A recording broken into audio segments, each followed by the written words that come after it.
Vince McMahon being a TKO liability. Now, Vince McMahon has put up 30% of his TKO stock up for grabs, worth around $700. I put $700 here. Meant $700 million. McMahon did own 60% of all TKO stock, and since the announcement, TKO stock has dropped several dollars and has since yet to recover.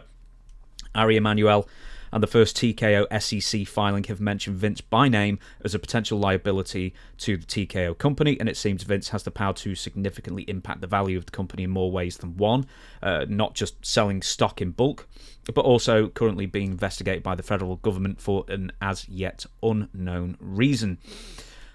That's a lot to sort of digest there with Vince McMahon, but yeah, 30% and the stock's taken a hit, and what's stopping him selling the other 70%, I guess?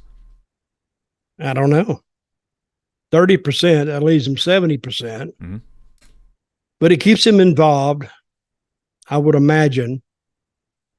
I don't know. Vince has been analyzed by more brilliant minds than me and you, James, and they can't quite figure him out.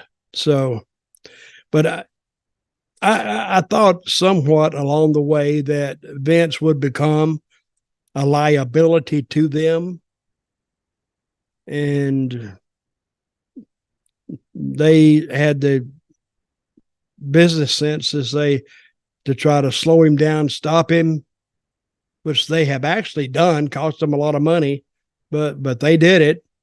So I guess we can put aside the creative concerns that people had about Vince even being close to creative, because the train continues to leave the station at WWE Central, and it's actually bringing some pretty good stuff with it.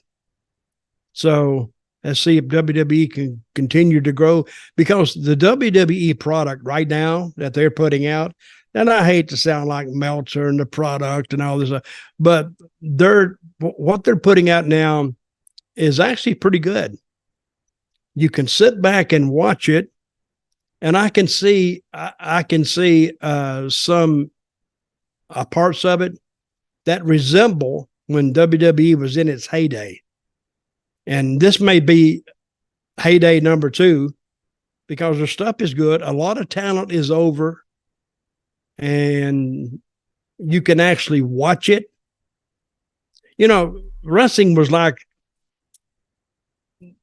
a secret treasure that people used to watch wrestling. They didn't want anybody else to know that they watched wrestling, because if they brought it up in company and, you know, say something about wrestling, the result was, oh, you watch wrestling? Oh my. And people kind of look down on you.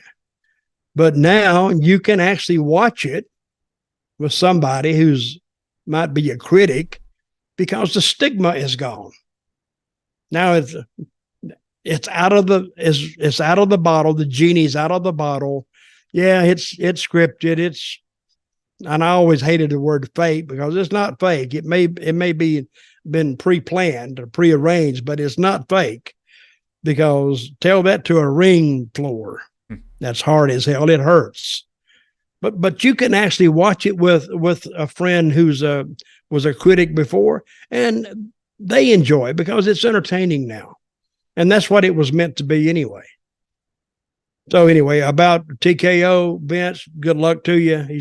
Vince was always good to me. He didn't overpay me. He don't overpay nobody, but Vince always, I think Vince had respect for me because of longevity, because I was in the game a long time.